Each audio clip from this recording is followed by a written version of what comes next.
గురుగారు, పిల్లలు విషయానికొస్తే చిన్నప్పుడు మన మాట వింటూ ఉంటారు. వయసు పెరిగే కొద్దీ వాళ్ళు మన మాట వినకుండా తప్పుదారిలో వెళ్తున్నారని తల్లిదండ్రులకు ఒక రకమైన ఇబ్బంది అనేది కలుగుతూ ఉంటుంది. సో అలాంటప్పుడు పిల్లల్ని దారిలోకి తెచ్చుకోవాలి అంటే ఏదైనా రెమెడీ ఉందా? ఓకే మా ఇవాళ ఇవాళ సమాజం పరిస్థితి కానీ పిల్లల్ని చూస్తుంటే చాలామంది కూడా తల్లిదండ్రులు పిల్లల గురించి బాధపడరు. వాళ్ళ గురించి ఎంతో కష్టపడి డబ్బు పోగేసి చదివించడం చేయడం. ఒకటి వస్తే ఒక 10th క్లాస్ తర్వాత పిల్లలందరూ కూడా కొంచెం ఇబ్బంది వేరే ట్రైనింగ్ అవుతుంటాయి. అప్పుడే వినాల్సిన సమయంలో వినకుండా ఇబ్బంది. ఆ తల్లిదండ్రులు వాళ్ళ మీద ఎంతో ఆశ పెట్టుకొని వాళ్ళు పైసా కూడేసి ఉన్నత స్థాయికి వెళ్ళేటప్పుడు వాళ్ళని ఉన్నత స్థాయిలో చూడాలని వాళ్ళు తినకున్నా కూడా పిల్లలు బాగుండాలనే ఆలోచనతో చదివించడము. వీళ్ళు చదువుకున్నా హయ్యర్ ఎడ్యుకేషన్లో ఇవ్వాలని మంచి చదువు ఇస్తుంటారు. ఒక వయసు వచ్చినాక సరే ఆ వయసులో ఆ సమయంలో వాళ్ళకి ఆ బ్రెయిన్ మెచ్యూర్డ్ కాదు కాబట్టి వాళ్ళంతా తెలుసుకోలేదు కాబట్టి ఎదుటి వాళ్ళని చూసి వాళ్ళు కూడా హ్యాపీనెస్ వెళ్తుంటారు. సరే అందరు కూడా బాగుండాలి, నిండు ఉండాలి. అయితే తల్లిదండ్రులు మాట వినాలి అంటే తల్లిదండ్రులు చాలా పిల్లల గురించి ఆలోచిస్తూ చేస్తుంటారు. ఆ మాట వినాలి అనుకుంటే వాళ్ళ బ్రెయిన్ దాకా వెళ్ళాలి, వాళ్ళ మనసు దాకా వెళ్ళాలి. అప్పుడు వాళ్ళు వినడానికి ప్రయత్నం చేస్తారు. అంటే దాని దగ్గర ఎన్నో రెమెడీస్ ఉంటాయి, మనం చేస్తుండాలి. అయితే పిల్లల గురించి ఒక చక్కటి రెమెడీ, చిన్న పిల్లలు కావచ్చు, కొంచెం వయసు వచ్చిన వాళ్ళు కూడా ఇది చిన్న రెమెడీ చెప్తాం చేసేసి. ఓకేనా? మనకు గోముఖ చక్ర లాకెట్, గోముఖ చక్రాలు ఉంటాయి కదా, దాన్ని ఒక లాకెట్ పరంగా చేయించేసి రెడ్ కలర్ థ్రెడ్లో అమ్మని చేయాలి. వాళ్ళ తల్లి మాత్రం చేయాలి. తల్లి తండ్రి ఇద్దరు కూడా చేయొచ్చు. అయితే రెడ్ కలర్ థ్రెడ్లో మన ఇష్టమైన దేవుడిని ఎవరినైనా సరే, దేవతని దేవుడిని ఎవరినైనా కూడా ఇలా చేతులు ఇలా పెట్టేసుకోండి. మనం చక్రముఖం కూర్చొని ఇది ఇలా పెట్టేసి కుడితోడ మీద పెట్టేసుకోవాలి. కుడితోడ మీద చేపెట్టాలి. దాని భూమి చక్రాలు లాకెట్టి ఇలా ఉండాలి పైకి. ఈ చక్రం అనేది పైకి కనబడుతుంది. ఇలా ఉండి ఈ చెయ్యి ఇలా మూసేయాలి. మూసేసి మన చక్రం అంటే కూర్చున్న తర్వాత ఇలా మూసేసి కుడితోడ మీద పెట్టుకొని మన ఇష్టమైన దేవుడిని ఎవరైనా సరే 1000 సార్లు జపంగా తీసుకోవాలి.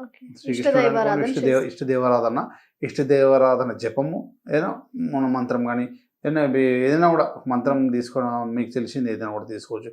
ఏది కూడా తెలియలేదని కూడా శ్రీకృష్ణ భగవాన్ని మనము ధ్యానించుకోవాలి. 108 సార్లు ధ్యానించేసుకొని 1000 టైమ్స్ చేసుకొని ఇది అతని మెడలో రెడ్ కలర్ థ్రెడ్ తోటి మెడలో వేసేయాలి. అలా వేయడం వల్ల మనము ఏదైతే చెప్తుంటామో వాళ్ళకు అతి శీఘ్రంగా అంటే అర్థమవుతూ ఉంటుంది. ఏదైనా కూడా సరే మనము ఇవాళ చేసేసాం, రేపే రిజల్ట్ రాదు. ఏదైనా కూడా రెమెడీస్ మనం చేస్తున్నాం అంటే చూడండి, మనకు ఒక గాయం అవుతుంటుంది. మనకు ఒక గాయం అయింది అనుకోండి, ఆ గాయంని మనకు ఆయింట్మెంట్ రాస్తుంటాం. ఆయింట్మెంట్ రాస్తుంటే తగ్గుతుంది. అంటే ఇలా వేసినామంటే మన ప్రవర్తన, మన సిస్టమ్, అతని బ్రెయిన్ అంటే మంచి మాటలతో మనం ఆ టైం నుంచి స్టార్ట్ అవుతాం. మనం అది వేసిన తర్వాత మనం చెప్తుంటే అప్పుడు సెట్ వస్తుంటుంది అనుకో. అప్పుడు మనకు ఆయన బ్రెయిన్లో అప్పుడు వింటుంటాడు, అరే ఇది కరెక్ట్ కదా. అప్పటిదాకా ఆయనకు ఇది మంచి మాట, ఇది మంచి వాక్యం అని తెలియదు. ఏది కూడా అనేటట్టు చేస్తాం అన్నమాట. ఇది చేసిన తర్వాత అరే కరెక్ట్ కదా చెప్తుందంటే అప్పుడు మనసు దాకా బ్రెయిన్ దాకా వెళ్తుంటాం. అప్పటిదాకా అలా చేస్తుందంటే కూడా మీకు స్వామివారికి సంబంధించిన రెమెడీస్ చాలా ఉంటాయి. మీరు చేస్తుండండి, పిల్లలకు సంబంధించిన కూడా చేస్తుండాలి. సరైన సమయంలో వాళ్ళకు సరైన మాటలు అవసరం. అంటే ఆ టైంలో తల్లిదండ్రులు చెప్పేది వినాలి. మన బోధన, తల్లిదండ్రుల బోధన సరైనగా ఇస్తే అలా సమయంలో ఎక్కించుకుంటారు. లేకపోతే దుష్టులు బోధన చేసి వాళ్ళ ద్వారా తీసుకుంటారు. మంచి బోధన తల్లిదండ్రులు ఇస్తే ఆ మాటల ద్వారా మంచితనంగా ఎదుగుతారు వాళ్ళు. ఆ టైంలో మనం మంచి మాటలు చెప్పకపోతే దుష్టులు నికృష్టులు ఎవరైనా మన పడని వాళ్ళకు బ్రెయిన్ చెడు మాటలతో వాళ్ళని పొల్యూట్ చేస్తారు అన్నమాట. ఆన్లైన్ అంటే ఫస్ట్ పిల్లల్ని మన గ్రిప్లో పెట్టడానికి ప్రయత్నించాలి. ఏం చేస్తున్నారంటే మన శత్రువులు కావచ్చు, మిత్రులు కావచ్చు, ఎవరైనా ఒకరు ఏదైనా కూడా వేరే మతస్థులు కావచ్చు, మంచి వాళ్ళు కావచ్చు, ఎవరైనా కావచ్చు, వాళ్ళ బ్రెయిన్ మన వాళ్ళు కూడా కావచ్చు. వాళ్ళు ఏం చేస్తారంటే అతని బ్రెయిన్ పొల్యూట్ చేస్తుంటారు. మన మాటలతోటి బ్రెయిన్ నింపకపోతే వేరే మాటలతో పొల్యూట్ చేసి వాళ్ళని మంచి మార్గం కూడా చెడు మార్గంలో పంపించే అవకాశం ఉంది. అలా కాకుండా టీనేజ్ అని అన్నది ఆ టైంలోనే పిల్లలు మన మాట విందాక మీరు అన్నమాటే, అంటే ఆ వయసులోనే మన మాట వినాలి, ఆ టైంలో వినకపోతే వాళ్ళ భవిష్యత్తే ఐటు కాని పరిస్థితికి వచ్చేస్తుంది. అలాంటప్పుడు ఎంతో మంది తల్లిదండ్రులు ఇలాంటి రెమెడీస్ తెలియక ఇబ్బంది పడుతున్నారు. సో ఇప్పుడు మీరు ఏమంటారంటే ఇప్పుడు దేవుడి దగ్గర ఇది పెట్టి ఇలా ఇప్పుడు మనం స్త్రీ పురుషులు అంటే ఆడపిల్లలు కానీ మగ పిల్లలు కానీ ఎవరైనా వేసుకోవచ్చు అనమాట. ఇది ఏంటంటే ఫస్ట్ మనం ఏ వర్క్ చేసినా ఏ రెమెడీ చేసినా దేవారాధన ముఖ్యమైనది. దేవారాధన ముఖ్యం. ఎంత పెద్ద పవర్ దేవుడు వేస్తేనే పవర్ అనేది యాక్టివేట్ అవుతుంది. ఎంత పెద్ద టీవీ కొన్నా, ఎంత పెద్ద కార్ కొన్నా, కార్లో ఇంధనం కావాలి, టీవీకి పవర్ కావాలి. కాబట్టి ఏదైనా కూడా దేవారాధనతోనే యాక్టివేట్ చేయాలి. ఇది యాక్టివేట్ కావాలంటే దేవారాధన కావాలి. దేవారాధన ద్వారా మనం యాక్టివేట్ చేసుకుని అప్పుడు వాళ్ళ మెడల్ వేస్తాము. దీంట్లో ఉన్న పవర్ అనేది మనసు కూడా ఉంటుంది. కాబట్టి ఈ రౌండ్ మొత్తం ఆయన ఆధీనంలో పెట్టేస్తాం అన్నమాట. మనం చెప్పే మంచి మాట ఆ పిల్లలు మన మాట వినేటట్టుగా రెడీ అవుతాం అన్నమాట. మనం ఏం చెప్తున్నాం, మనము పిల్లలు మన మాట వినాలి అని చెప్పుకుంటాం. మంచి అంటే మన మాటలు కూడా మంచిగా ఉండాలి. మన మాటలు కూడా మంచిగా ఉండాలి. అంటే బయట కోపాలను తీసుకొచ్చి వాళ్ళని కూడా పెట్టకుండా మన మాటలు కూడా మంచిగా ఉంటే వాళ్ళ పిల్లలు కూడా మంచిగా రైట్ అన్నట్టుగా ముందుకు వెళ్తుంటారు. అదే టైంలో మనం పట్టుకోవాల్సింది. అంటే అంటే ఆ టైం టీనేజ్ టైంలో పట్టుకుంటే పిల్లలు భవిష్యత్తు బాగుంటుంది, మీకు తర్వాత టెన్షన్ ఉంటుంది.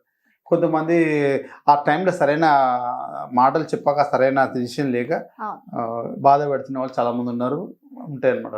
అట్లా ఒక షాప్ దగ్గరికి వెళ్ళి దాన్ని ఏమని అడగాలి? గోముఖ చక్రం లాకెట్ అన్నారు. గోముఖ చక్రం అనండి. ఒకవేళ లాకెట్ పరంగా లేకపోతే మామూలు గోముఖ చక్రం కొనుక్కొని లాకెట్ మీరు చేంజ్ చేసుకోవచ్చు. అన్ని షాపులలో ఈ మధ్యలో లాకెట్స్ అమ్ముతున్నారు, ఈజీగా కట్టండి. పిల్లలు వైట్ కలర్ లోనే అంటే తెల్లని ఆకారంలోనే ఇది మీరు అంటే నేను ఒక ప్రముఖ సినీ యాక్టర్ కూడా వేసుకున్న తర్వాతనే బాగుండని చెప్పగలుగుతా, ఎందుకంటే నేను చూశాను కాబట్టి. ఇది గోముఖ చక్ర బ్లాకెట్ పవన్ కళ్యాణ్ గారు వేసుకున్నారు సినీ టైం ఎంటర్ అవుతున్నప్పుడు. చూడండి పాత ఫోటోలు చూడండి, ఆయన మెడలో బ్లాక్ కలర్ థ్రెడ్ తోటి ఉంటుంది గోముఖ చక్ర లాకెట్. అంటే సరే ఆయన అతనితో మనం పోల్చుకోవద్దు కానీ చెప్తున్నా అంత మంచి వాళ్ళు కూడా వేసుకుని బాగున్నారు, మనం వేసుకుంటే ఇంకా బాగుంటామని చెప్పి. దగ్గర నుంచి నేర్చుకోవాల్సింది సినీ ప్రపంచమైనా రాజకీయమైనా ఎలాంటిదైనా అంటే దేవారాధన మంచిదే కదా. ఇది అంటే ఈ లాకెట్ వేసుకుంటే బాగుంటుందని పిల్లలు కూడా వింటారు. వాళ్ళకు దిష్టి దోషం కూడా తాకకుండా ఉంటుంది. వేసుకోవడం వల్ల 2-3 లాభాలు ఉన్నాయి. మనకు దిష్టి దోషం తాకదు, తల్లిదండ్రుల మాట వింటుంటాము, మన గ్రోత్ పెరుగుతుంటుంది. ముఖ్యంగా ఏంటిది మన భవిష్యత్తు గ్రోత్ పెరుగుతుంటుంది. మంచి స్టడీలో మంచి జాబ్లో మంచి కూడా బ్రెయిన్ షార్ప్గా ఉండి ఏం చేస్తుంటాం కూడా అట్లాంటి బాగుంటుంది. ఇదేంటే నేను కూడా ఒకసారి చూశాను సార్ మెడలో, పవన్ కళ్యాణ్ మెడలో నేను ఒకసారి చూసినందుకే అప్పుడు అనిపించింది మా గురుగారు చెప్పింది కరెక్ట్, ఈ లాకెట్ చాలా పవర్ఫుల్ కాబట్టి అంత పవర్ఫుల్ మ్యాన్ వేసుకున్నాను అనిపించింది అనమాట. పవర్ఫుల్ కాబట్టి మంచి పవర్ స్టార్ కూడా అలాంటి పవర్ఫుల్ లాకెట్ కాబట్టి పవర్ఫుల్ వేసుకుంది కాబట్టి పవర్ స్టార్ గా మారారు. ఇది కరెక్ట్. అందులో వేసుకుంటే బాగుంటుందని చెప్పడం అన్నమాట. ధన్యవాదాలు గురుగారు, నిజంగా చాలా చక్కటి అంశం తెలియజేశారు ఈరోజు మాకు. ధన్యవాదాలు. స్వామి శరణం.